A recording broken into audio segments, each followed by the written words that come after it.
Track पर धूल और धुएं के बीच वीरांश और आयरा एक दूसरे के गले लगे हुए थे।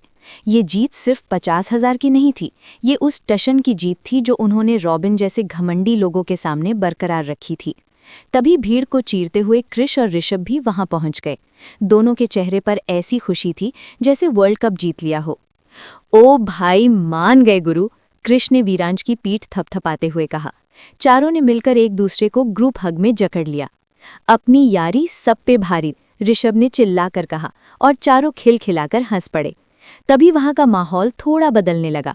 रेस खत्म होते ही शहर की कई रईसजादी और ग्लैमरस लड़कियां वीरांश की तरफ खींची चली आईं। कोई उसे भूल देना चाहती थी तो कोई बस उसके साथ एक सेल्फी के लिए मरी जा रही थी। ये लड़कियां वीरांश को कॉन्ग्रेचुलेट करने के बहाने उसके करीब आना चाहती थीं। वहीं दूसरी ओर रॉबिन यानी रिद्धार्थ अपनी बाइक के पास खड़ा था। उसका चेहरा हार की हताशा और गुस्से से काला पड़ गया था। उसने दूर से वीरांश को घूर कर देखा, अपनी उंगलियों की मुट्ठी कसी और बिना किसी से कुछ कहे अपनी बाइक स्टार्ट कर वहां से 9-2-11 हो गया। इधर वीरांश मुसीबत में था। कुछ लड़कियां उसे गले लगाने की कोशिश कर रही थीं, उसके हाथ पकड़ रही थीं। वीरांश, जो स्वभाव से लड़कियों के मामले में थोड़ा रिजर्व रहता था, असहज महसूस करने लगा। वो पीछे हट रहा था, लेकिन वो लड़कियां जैसे चिपकने पर उतारू थीं। अचानक भीड़ के पीछे से एक तेज और अधिकारपूर्ण आवाज आई, पीछे हटो सबकी सब, साइड हटो। अगले ही पल एक लड़की तूफान की तरह भीड़ के बीच दाखिल हुई। उसने डेनिम शॉर्ट्स, एक स्टाइलिश पिंक शर्ट और आंखों पर महंगे सनग्लासेस लगा रखे थे। पैरों में ब्रांडेड स्नीकर्स और चेहरे पर गजब का एटीट्यूड। उसने झटके से उन लड़कियों के बाल पकड़कर पीछे खींचे जो वीरांश के गले लग रही थी। आह, छोड़ो! लड़कियों की चीख निकल गई। उस लड़की ने अपने सनग्लासेस उतारे और उन लड़कियों को दांत पीसते हुए देखा। क्या रे छिपकलियों, सुनाई नहीं देता क्या? जब वो कंफर्टेबल नहीं है तो जबरदस्ती क्यों चिपक रही हो? अपना ये सस्ता रोमांस कहीं और जाकर दिखाओ। ये थी वंशिका, वीरांश की बचपन की एक और दोस्त, जो अभी अभी लंदन से लौटी थी। जिस लड़की के बाल वंशिका ने पकड़े थे वो गुस्से से तमतमा गई। How dare you! तुम्हारी हिम्मत कैसी हुई मुझे छूने की? वंशिका ने उसी आक्रामक अंदाज में जवाब दिया। How dare you touch my friend! अगर वो तुम्हारे साथ कंफर्टेबल नहीं है तो दूर रहो, और अगली बार अगर पास भी दिखी ना तो यहीं गंजा कर दूंगी सबको, समझी? वंशिका का रौद्र रूप देखकर वो लड़कियां दुम दबाकर भाग खड़ी हुईं। वीरांश ये सब देख रहा था और अपनी हंसी दबाने की कोशिश कर रहा था। हंस रहे हो तुम वी? वंशिका ने उसे घूरा। भगा नहीं सकते थे उन छिपकलियों को? खड़े होकर मजे ले रहा था। वीरांश ने मुस्कुराते हुए कहा, अरे मुझे पता था कि तू आ रही है और तू मुझे बचा लेगी, इसलिए मैंने मेहनत नहीं की। वंशिका ने उसे एक बार फिर घूरा, लेकिन फिर उसके चेहरे पर मुस्कान आ गई। वीरांश तुरंत वहां से निकल के आयरा, कृष और ऋषभ के पास चला गया, जो रेस का विनिंग अमाउंट कलेक्ट कर रहे थे। वीरांश ने आयरा के कंधे पर हाथ रखा और पूछा, कितने हुए? आयरा ने गड्डियां लहराते हुए अपने सारे दांत दिखा दिए। पूरे 1 लाख, हमारी बेट और रेस की जीत मिलाकर। 1 लाख! ऋषभ की आंखें फट गईं। तो फिर देर किस बात की? वीरांश ने अपनी चाबी घुमाते हुए कहा, आज रात हाउस पार्टी करेंगे। आयरा की आंखों में चमक आ गई। नेकी और पूछ-पूछ? हाय, आज कितने दिनों बाद अमृत चखने को मिलेगा। वीरांश ने आयरा के गाल खींचे और हंसते हुए बोला, ज्यादा नहीं चढ़ानी है समझी, वरना पिछली बार की तरह तुझे कंधे पर उठाना पड़ेगा। कृष्ण ने थोड़ी चिंता जताते हुए पूछा, लेकिन भाई पार्टी करेंगे कहाँ? मेरे घर पर तो डैडी अलाउ नहीं करेंगे। ऋषभ ने भी सुर मिलाया, और मेरे अब्बा तो मेरी अब्बा डब्बा चब्बा कर देंगे अगर उन्हें पता चला तो। वीरांश ने अपना हाथ हवा में लहराया। फिक्र मत करो, मेरा फ्लैट किस दिन काम आएगा, वहां कोई रोकने टोकने वाला नहीं है। तभी वंशिका वहां पहुंची। हेलो गाइज, मैं भी हूं यहाँ, तुम लोग मुझे ऐसे इग्नोर नहीं कर सकते। सबने मुड़कर देखा। कृष चिल्लाया, अबे वंशु, तू कब आई लंदन से? आज सुबह ही लैंड किया है, वंशिका ने शिकायत भरे लहजे में कहा। कमीनो, शर्म करो, मेरे बिना ही पार्टी की प्लानिंग हो रही है। आयरा ने उसे गले लगाया। अरे हम पार्टी कर कहाँ रहे थे, हम तो बस सोच रहे थे। वंशिका ने आयरा को हल्का सा धक्का दिया। झूठी! और तूने बिना बताए रॉबिन से बेट लगा ली? बताया भी नहीं। आयरा ने अपने दांत चमकाए।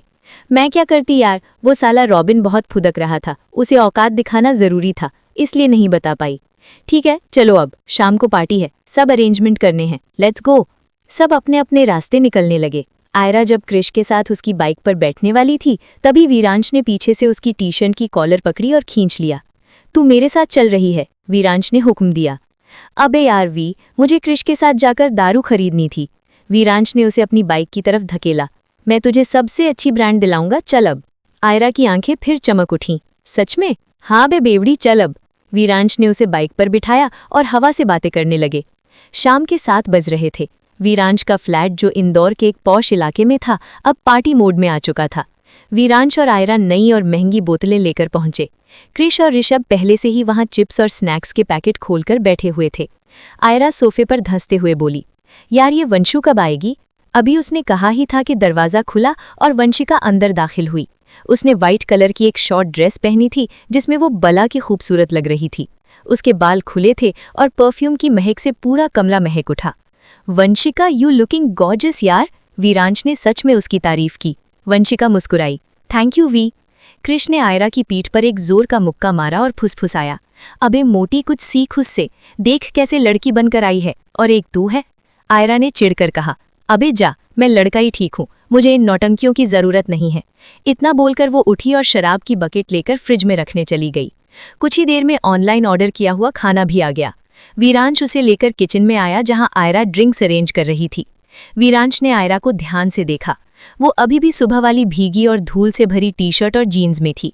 अभी मोटी, तू कपड़े चेंज नहीं करेगी? सुबह से इसी हाल में है, धूल मिट्टी में सन गई है पूरी, वीरांश ने फिक्र जताते हुए कहा। आयरा ने बेपरवाही से सर हिलाया। अबे यार, यहाँ कपड़े कहाँ हैं मेरे? छोड़ ना, मैं हाथ मुंह धो लूंगी। वीरांश ने अलमारी की तरफ इशारा किया। मैंने तेरे लिए कुछ कपड़े रखे हैं वहाँ, पहन ले, गंदी लग रही है। आयरा ने वीरांश की तरफ देखा और कहा, छोड़ ना वी, तेरे कपड़े पहने हैं बहुत कंफर्टेबल है, मैं बस फ्रेश होकर आती हूँ। ठीक है, जैसा तुझे ठीक लगे, वीरांश ने कहा। आयरा बाथरूम चली गई और कुछ देर बाद जब वो बाहर आई तो नज़ारा बदल चुका था। लाउड म्यूजिक बज रहा था। वीरांश और वंशिका बीट पर थिरक रहे थे, जबकि कृष और ऋषभ पहले ही 2-2 पैक गले के नीचे उतार चुके थे और सोफे पर लुढ़क गए थे। आयरा को देखते ही वीरांश ने उसका हाथ पकड़ा और उसे खींचकर डांस फ्लोर यानी फ्लोर के बीचों बीच ले आया। दोनों म्यूजिक की धुन पर झूमने लगे। तभी कृष एक पैग बनाकर लाया जिसे आयरा ने एक ही सांस में गटक लिया। धीरे धीरे माहौल और चढ़ने लगा। वंशिका, कृष और ऋषभ पूरी तरह टल्ली हो चुके थे। वो लोग अब सोफे पर बेतरतीब पड़े थे, लेकिन वीरांश और आयरा ने अभी कम ड्रिंक की थी, इसलिए वो दोनों होश में थे। आयरा ने गिरे हुए दोस्तों को देखा और हंसते हुए कहा, ये लोग तो निपट गए, अब क्या करे? वीरांश ने वोडका की 2 बोतलें उठाईं और आयरा का हाथ पकड़ा। चल, यहाँ बहुत शोर है, बालकनी में चलते हैं, ठंडी हवा में पिएंगे। रात गहरा चुकी थी। फ्लैट की 15वीं मंजिल की बालकनी से पूरा इंदौर शहर रोशनी से नहाया हुआ दिख रहा था। ठंडी हवा के झोंके चेहरे को छू रहे थे। वीरांश और आयरा रेलिंग के सहारे खड़े थे। वीरांश ने वोडका का एक घूंट लिया और आयरा की तरफ देखा। अबे आयरा, एक बात बता, तू नानू नानी के साथ मुंबई क्यों नहीं गई? आयरा ने मुंह बनाया। अबे यार, तुझे पता है मुझे वहां जाना नहीं पसंद। वीरांश मुस्कुराया और बोतल उसे पकड़ा दी। वेल, आगे का क्या प्लान है? करियर, लाइफ, कुछ सोचा है? आयरा ने आकाश की तरफ देखते हुए कहा, सिंपल है यार, अगले साल ग्रेजुएशन खत्म करूंगी, फिर नानू की शॉप में हाथ बटाऊंगी और बाकी टाइम तेरे साथ आवारागर्दी करूंगी। लाइफ सेट है। वीरांश ने उसके माथे पर एक हल्की टपली मारी। अबे वो नहीं, मेरा मतलब है शादी, बॉयफ्रेंड, करियर, इन सब का क्या?